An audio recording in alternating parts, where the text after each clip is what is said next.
मित्रों, कई लोगों ने कमेंट के माध्यम से मुझसे ऐसे सवाल पूछे थे कि जीवन साथी और मेरे बीच कुछ समस्याएं हैं, छोटी मोटी समस्याएं हैं, उनका समाधान कैसे करूं।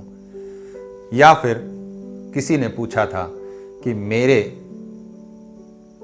जो वैवाहिक जीवन है उसका आरंभ होने जा रहा है, तो क्या मेरे और मेरे जो पार्टनर है उसके बीच में जो छोटी मोटी समस्याएं उत्पन्न होंगी, क्या मैं उसका समाधान करने में सक्षम हो पाऊंगा। तो इसी तरह से जो सवाल हैं वो पूछे गए थे कमेंट बॉक्स के माध्यम से, तो जिसके ऊपर मैं ये वीडियो बना रहा हूँ। यदि आपके मन में भी कोई सवाल हो ज्योतिष और वास्तु से रिलेटेड, तो उसको आप अपने कमेंट बॉक्स में लिख सकते हैं और हमसे उसका जवाब या उस पर वीडियो ले सकते हैं। मित्रों, जीवन साथी से अच्छे संबंध के बिना व्यक्ति का जीवन अधूरा है, वो चाहे लड़का हो या फिर कोई लड़की का जीवन। वैवाहिक जीवन में कदम रखने से पहले अक्सर मन में एक सवाल आता है कि मेरे जीवन साथी और मेरे बीच उत्पन्न समस्याओं का क्या मैं ठीक से समाधान कर पाऊंगा या फिर कर पाऊंगी। ज्योतिष के माध्यम से आज इस सवाल का हम यहाँ पर जवाब देखेंगे और जानेंगे, समझने का प्रयत्न करेंगे कि यदि आपकी समस्या आती है तो वो किन किन ग्रहों के साथ मिल करके आपको समस्याओं का सामना करना पड़ता है और कैसे हम इन ग्रहों से थोड़ी मोड़ी छोटी मोटी जो उपाय हैं उसको कर करके और हम इन समस्याओं से बच सकते हैं। नमस्कार मित्रों, मैं सर्वेश के सरवानी सर्वप्रथम अपने सभी गुरुओं को सादर नमन करता हूँ। उनका आशीर्वाद हम पर यूं ही बना रहे, ऐसी कामना करता हूँ। आप सभी दर्शकों का स्वागत करता हूं और इस चैनल को सब्सक्राइब करने वाले एक एक सब्सक्राइबर को मैं दिल से बहुत बहुत धन्यवाद देता हूं। मित्रों, आपके सब्सक्राइब करने से, चैनल को लाइक करने से, वीडियो को शेयर करने से ही हमारे जैसे लोगों का मनोबल बढ़ता है। इसलिए पुनः एक बार सभी सब्सक्राइबर को बहुत बहुत धन्यवाद करता हूं। मित्रों, यदि वैवाहिक जीवन का सुख भोगना हो तो वैवाहिक बंधन की गांठ बहुत ज़्यादा मजबूत होनी चाहिए, उसका आधार मजबूत होना चाहिए। और यदि कहीं से इसमें कोई दरार आ जाए या फिर इसमें कोई छोटी मोटी समस्या आ जाए तो उसे दूर करना नितांत आवश्यक बन जाता है। और मेरी तो यही सलाह होगी आप सभी दर्शकों को कि समस्या उत्पन्न ही ना हो, ऐसा प्रयत्न दोनों यानी पति पत्नी दोनों को करना चाहिए। मित्रों, इस बर्थ चार्ट के माध्यम से हम इस बात को समझने का प्रयत्न करते हैं कि यदि आपके फर्स्ट हाउस में, यदि प्रथम भाव में, यदि आप ये मेष लग्न की कुंडली देख रहे हैं और यदि प्रथम भाव में शनि बैठा हो या फिर 10वें भाव में शनि बैठा हो या फिर जो 10वें का लॉर्ड है वो जाकर के लगन में बैठा हो और या फिर मंगल जो है वो 10वें में आकर के बैठा हो, यानी मंगल हमारे मेष का स्वामी हो गया और शनि हमारे 10वें के स्वामी हो गए, या फिर इनका इंटरचेंज हो जाए, तो यहाँ पर वो जो है प्रोफेशनली तो बहुत अच्छा काम करेगा, सक्सेस होगा, लेकिन उसकी जो मैरिटल लाइफ होगी वो कहीं ना कहीं डिस्टर्ब होगी। उसका रीज़न, एक छोटा सा रीज़न होगा कि वो बहुत ज़्यादा वर्कहॉलिक होगा, अपने काम को सबसे ज़्यादा महत्व देने वाला व्यक्ति होगा। ऐसी स्थिति में उसे मैरिटल लाइफ से थोड़ी बहुत प्रॉब्लम्स हो सकती हैं, तो उसे बड़ी ही आसानी से वो दूर भी कर सकता है। आगे हम समझेंगे इस चीज़ को कि कैसे ये दूर कर सकते हैं। अच्छा, अब यहाँ पे अगर मान लीजिए वीनस बैठ जाए, यानी शुक्र ग्रह 10वें भाव में बैठ जाएं, तो आपका मैरिटल लाइफ कहीं ना कहीं जो प्रॉब्लम क्रिएट कर रहा है, तो यहाँ आप अपने पार्टनर से क्या उम्मीद करते हैं, वो आपके काम में सहयोग करे। आप यही उम्मीद अपने लाइफ पार्टनर से करते हैं जो कि आपका 7वें भाव से देखते हैं। तो पार्टनर का सहयोग यदि आपको मिल जाए तो आपको यहाँ पर बहुत सी समस्याओं का समाधान भी दिखाई देने लगेगा। अब आइए अगर शुक्र ग्रह को और अच्छे से समझते हैं, क्योंकि शुक्र ग्रह ही हमारे रिलेशनशिप के सबसे मुख्य ग्रह होते हैं। तो ज्योतिष के माध्यम से हम ग्रहों को ही स्टडी करते हैं, तो शुक्र ग्रह को और अच्छे से समझते हैं, क्योंकि रिश्तों में मधुरता शुक्र की ही देन होती है। क्योंकि मेष के लोगों के लिए अगर हम यहाँ से देखें तो सप्तम भाव के जो स्वामी बनते हैं वो भी शुक्र ग्रह बनते हैं, दूसरे भाव के भी इसमें स्वामी शुक्र ग्रह बनते हैं।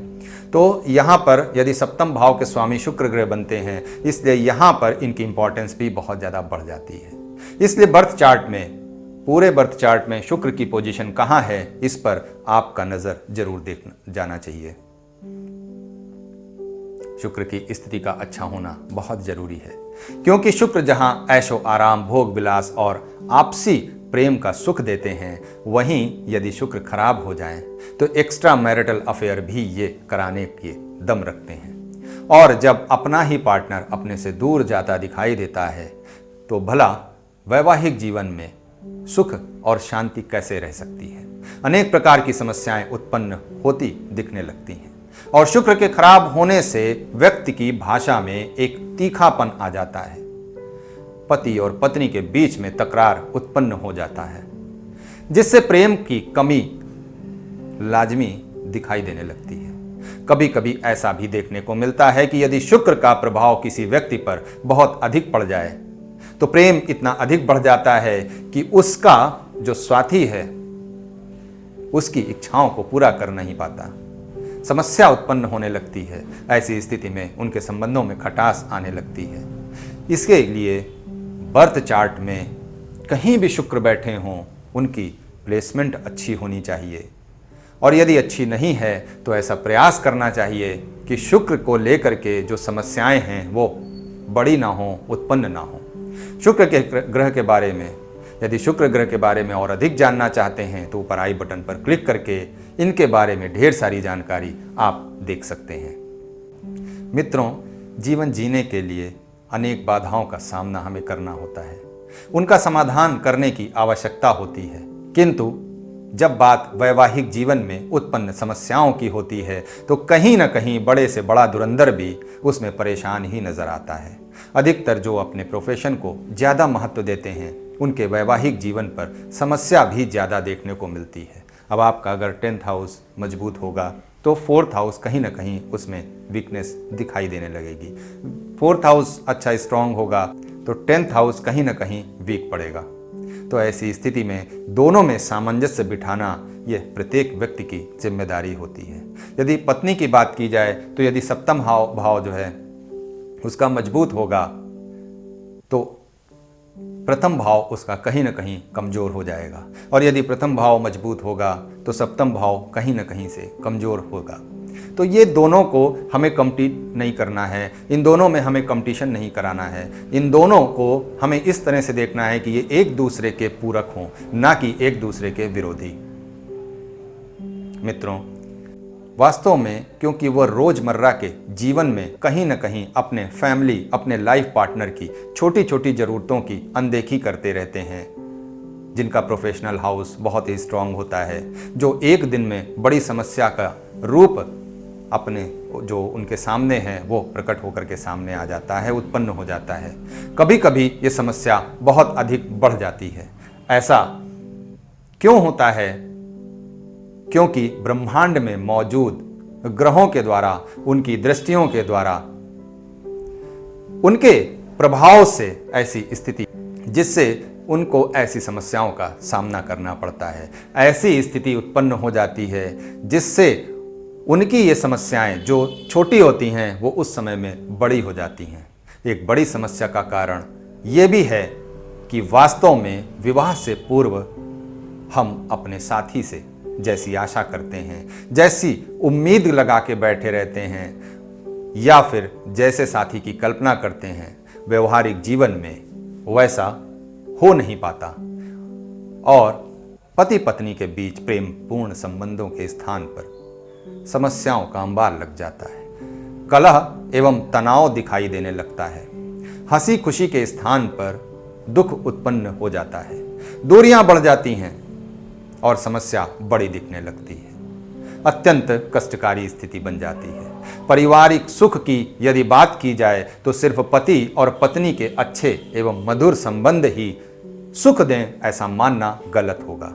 मुझे लगता है कि परिवार में होने वाली किसी भी घटना अथवा गतिविधि का प्रभाव परिवार में रहने वाले प्रत्येक सदस्य के प्रत्येक व्यक्ति के ऊपर अवश्य देखने को मिलता है। यदि पति पत्नी लड़ेंगे तो क्या माँ बाप या उनके बच्चे क्या वो खुश रह सकते हैं? नहीं। यदि बच्चों में कोई समस्या होगी तो क्या पति पत्नी खुश रह सकते हैं? नहीं। इसलिए परिवार के प्रत्येक सदस्य को अपने कर्तव्यों का वहन पूरी तरीके से करना होगा। उनको पूरी तरीके से अपनी जिम्मेदारियों को निभाना होगा।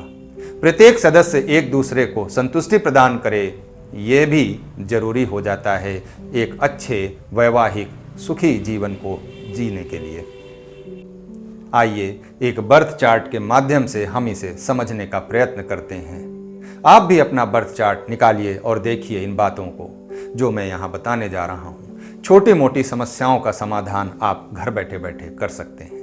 इस बर्थ चार्ट में यदि हम लगन लॉर्ड को ले लें और सूर्य को ले लें और यदि चंद्रमा को ले लें तो ये तीनों ही हमारे जो है सबसे जो फोकल प्लैनेट होते हैं, सबसे इम्पॉर्टेंट प्लैनेट होते हैं। तो इन तीनों की प्लेसमेंट को ज़रूर देखें। पति और पत्नी दोनों में इनकी पोजीशन क्या है, इनकी स्थिति क्या है, इसे ज़रूर देखें, क्योंकि एक सुखी वैवाहिक जीवन के लिए ये तीनों का अच्छा होना, एक दूसरे के सामंजस्य में होना, ये नितांत आवश्यक है। इसकी आवश्यकता इस तरह से भी समझें कि यदि आपका मन, आपका जो सोल है और यदि आपका व्यक्तित्व ये एक दूसरे के पूरक हों, ये एक दूसरे के साथी बने, तो एक वैवाहिक जीवन में सुख के लिए ये सबसे ज़्यादा जरूरी होता है। एक दूसरे की भावनाओं का सम्मान करने से भी अक्सर छोटी मोटी समस्याओं पर विजय प्राप्त की जा सकती है, अपने सुख को बढ़ाया जा सकता है। कुछ पति की अपनी अपेक्षाएं होती हैं, यानी अगर पत्नी का चार्ट है तो यहाँ पर जो पति बैठे हैं उनसे अगर हम चार्ट को घुमा करके देखते हैं तो यहाँ पर उनकी जो अपने पति की जो अपेक्षाएं होती हैं और कुछ पत्नी की भी अपेक्षाएं होती हैं। यदि पति के चार्ट में देखें तो पत्नी की भी अपनी कुछ अपेक्षाएं होती हैं। दोनों ही अपने अपने परिवार के प्रति, अपने लाइफ पार्टनर के मान सम्मान और आदर की भावना की उम्मीद करते हैं, अच्छे व्यवहार की उम्मीद करते हैं, और क्यों ना हो, आज तो ये बिल्कुल ज़रूरी भी हो जाता है, क्योंकि दोनों ही अधिकतर लोग, यानी आजकल के जो युवा पीढ़ी है उसमें दोनों पति पत्नी दोनों ही अपने प्रोफेशनल लाइफ को भी इम्पोर्टेंस देना चाहते हैं, और ज़रूरी भी है अपने पैरों पे खड़ा होना। तो इसलिए इन सभी बातों को ज़रूर देखें। अब यहाँ पर एक चीज़ और देखने को जो मैं बताने जा रहा हूँ उसे और ज़रूर ध्यान दें कि अपने चार्ट में देखिए कि क्या कहता है आपका दूसरा भाव। क्या दूसरा भाव आपके पूरे फैमिली जो मैरिटल लाइफ है उसको सपोर्ट करता है? सातवां भाव क्या कहता है? आपका जो चौथा भाव है फैमिली का हाउस, ये क्या कहता है? इन सभी में कैसे कैसे ग्रह बैठे हैं, हम इनकी बात चर्चा आगे करेंगे, लेकिन अभी केवल एक नज़र में देखें कि दूसरे भाव में, चौथे भाव में, सातवें भाव में, 10वें भाव में, 11वें भाव में कैसे कैसे ग्रह बैठे हैं, क्योंकि इन सभी से ही हमारे जो पति पत्नी के संबंध हैं, हमारे फैमिलियर संबंध हैं, वो मधुर होते हैं, और इन्हीं में जो प्लैनेट बैठते हैं उनसे हमारे संबंध में तकरार और जो छोटी मोटी प्रॉब्लम्स उत्पन्न होने लगती हैं वो यहीं से उत्पन्न होती हैं। इसलिए इन सभी को ज़रूर देखें। यदि चौथे भाव की बात करें पहले, तो चौथे भाव में यदि प्लूटो बैठे हों और उसके साथ कोई और दूसरे ग्रह न बैठे हों तो ऐसी स्थिति में फैमिली से जुड़ी समस्या होना लाजमी हो जाता है। ऐसी स्थिति में हम देखते हैं कि जो व्यक्ति है जिसके चौथे हाउस में प्लूटो बैठा है वो थोड़ा सा डोमिनेटिंग नेचर का हो जाता है और अपने पूरे परिवार में ऐसी समस्याओं और ऐसी कलह उत्पन्न कर देता है कि यहाँ पर बैठा जो प्लूटो है वो काफ़ी उसको परेशानी में डाल देता है। फोर्थ हाउस में यदि सैटर्न बैठ जाए तो अच्छे से इसे और समझने के लिए, यदि आप शनि के बारे में और अच्छे समझना चाहते हैं तो ऊपर आई बटन पर क्लिक करके उसके बारे में समझ सकते हैं और उसकी वीडियो देख सकते हैं, और यहाँ पर मैं जो बता रहा हूँ उसे समझना चाहें तो आप यहाँ पे देख सकते हैं। अक्सर एक बड़ी समस्या के रूप में यहाँ पर जो शनि है वो बाउंडेशन जो है वो क्रिएट करते हैं फैमिली में। वास्तव में पति पत्नी अपने स्वतंत्र जीवन को जीने के लिए पूर्ण रूप से स्वतंत्र हैं। उनकी स्वतंत्रता पर यदि किसी भी प्रकार की कोई बाधा उत्पन्न करता हो, यानी अगर आपकी फैमिली में कोई भी व्यक्ति, वो चाहे बड़ा हो छोटा हो कैसा भी व्यक्ति हो, यदि वो किसी भी प्रकार की आपकी स्वतंत्रता में बाधा उत्पन्न करता है, अपनी दिशाओं निर्देशों के अनुसार यानी अपने कहने के अनुसार आपको चलने पर मजबूर करता है, तो यहाँ पर एक छोटी सी समस्या उत्पन्न होने लगती है और वो मनमुटाव आरंभ हो जाता है। तो मुझे लगता है कि दोनों अपने अपने संपूर्ण मर्यादाओं का पालन करते हुए, अपनी जिम्मेदारियों को पूरा करते हुए यदि अपने स्वतंत्र और अपनी स्वतंत्रता का प्रयोग करते हैं तो इसमें किसी भी प्रकार का कोई बंधन नहीं होना चाहिए। लेकिन जो पॉजिटिव होते हैं उन्हें मेरी ये बात पसंद नहीं हो सकती है। उनका लाइफ पार्टनर स्वतंत्र रूप से अपनी इच्छाओं की पूर्ति करे, ये भी वो शायद ही पसंद करें, क्योंकि बिना उनकी अनुमति के वो ऐसा करें ये उनको पसंद नहीं हो सकता है। इसलिए यहाँ पर जो विरोधाभास है वो थोड़ा सा जो है हो सकता है, उसके लिए मैं क्षमा चाहूँगा, क्योंकि ये मेरे अपने विचार हैं और मैं अपने विचारों को ही आपसे शेयर कर रहा हूँ। दूसरे भाव की बात करें अगर, तो दूसरे भाव में यदि यूरेनस बैठ जाएं तो यहाँ पर इनका जो सोचने समझने का तरीका है वो वास्तविक दुनिया से बिल्कुल अलग हो जाता है। अपने परिवार को जताने का उनका तरीका बिल्कुल अलग हो जाता है। यदि शनि चौथे भाव में बैठ जाएं तो घरेलू क्लेश उत्पन्न कराते ही कराते हैं, अपने बंधनों के द्वारा, अपने बाउंडेशन के द्वारा। मरकरी यदि बुध ग्रह 7वें में बैठ जाएं तो छोटी मोटी तकरार तो लगभग सभी पत्नी पति के बीच में हो सकते हैं। ये एक वैचारिक मतभेद भी हो सकता है। उनका साथी वेल एजुकेटेड हो, इंटेलिजेंट हो, जिसमें वैचारिक और बौद्धिक क्षमता हो, इनकी चाहतें ऐसी हो सकती हैं। तो इन चाहतों के साथ वो इस बंधन में बंधने का प्रयत्न करते हैं। इसे समस्या का रूप नहीं समझना चाहिए, क्योंकि पति का पूरक पत्नी और पत्नी का पूरक पति होता है।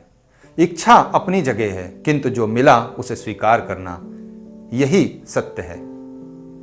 7वें भाव में यदि यूरेनस बैठ जाए यहाँ पर, तो यूरेनस क्या करेगा?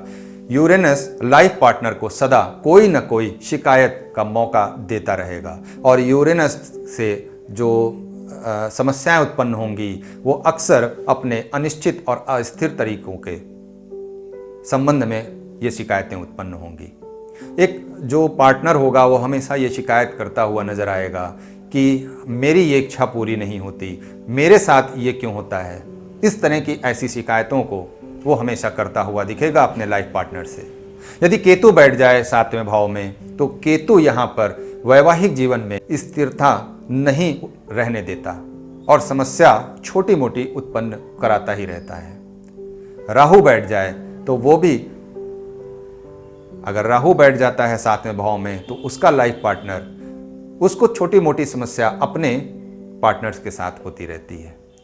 तो यहाँ पर एक छोटा सा जो मेरा एडवाइस होगी कि छोटी मोटी जो समस्याएं हैं जो डेली हमारे रूटीन में जो होती हैं, डे टू डे लाइफ में हमारे उत्पन्न होती रहती हैं, उनमें यदि हम उसको नज़रअंदाज कर दें तो ऐसी समस्याओं से हम बिल्कुल बड़ी आसानी से बच सकते हैं। 7वें भाव में यदि यहाँ पर शनि बैठ जाएं तो अपने लाइफ पार्टनर पर बंदिशें लगाने की संभावना सदैव बनी रहती है और ऐसे लोगों का विवाह विलंब से होता है, ऐसा भी कहना गलत नहीं होगा। लगन लॉर्ड को यदि आप 6ठे भाव में देख लें या फिर 6ठे भाव के स्वामी लगन में जाकर के बैठ जाएं, तो यहाँ पर भी एक वैवाहिक समस्या उत्पन्न होने लगती है और ऐसी समस्याओं को देख करके यदि आप अपने मन में सवाल उत्पन्न करते हैं कि हम क्या ऐसी समस्याओं का समाधान कर पाएंगे, तो उसका जवाब यही है कि बिल्कुल बड़ी ही आसानी से आप समस्याओं का समाधान कर सकते हैं। आपके अंदर एक मन में चाहत होनी चाहिए, आपके मन में एक इच्छा होनी चाहिए। आप सदैव अपनी समस्याओं का समाधान स्वयं कर सकते हैं। कभी कभी हो सकता है कि किसी की ज़रूरत हो, किसी के मार्गदर्शन की ज़रूरत हो, तो उसे भी आप लेकर के बिल्कुल अपनी छोटी मोटी सभी समस्याओं का सामना और उसका समाधान कर सकते हैं। मित्रों, समस्या है तो उसका समाधान भी है, किंतु लोग अपनी समस्याओं पर ही फोकस कर लेते हैं और प्रकृति यही चाहती है कि आप अपने समस्याओं पर फोकस करें, किंतु यदि आप अपने विल पावर का प्रयोग करते हैं और समस्याओं के विपरीत, जबकि मेरा मानना है कि आपको सदैव अपने समाधान पर फोकस करना चाहिए। मित्रों, समस्या आती है तो सिर्फ जाने के लिए, उसे हमें जाने का रास्ता दिखाने की आवश्यकता होती है। समस्याओं को हम अगर रोक दें, उस पर फोकस कर लें, तो समस्या वहीं की वहीं रुकी रह जाती है और उसे जाने का रास्ता नहीं मिल पाता है।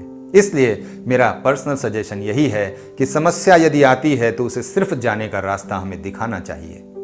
समस्या आएगी तो वो चली भी जाएगी, और समस्या है तो समाधान भी है, जैसा कि मैं पहले भी कह चुका हूँ। मित्रों, आप सभी सुखी रहें, खुश रहें। इन सभी कामनाओं के साथ इस वीडियो को मैं यहीं समाप्त करना चाहता हूँ। मिलते हैं अगली वीडियो में, तब तक के लिए धन्यवाद मित्रों।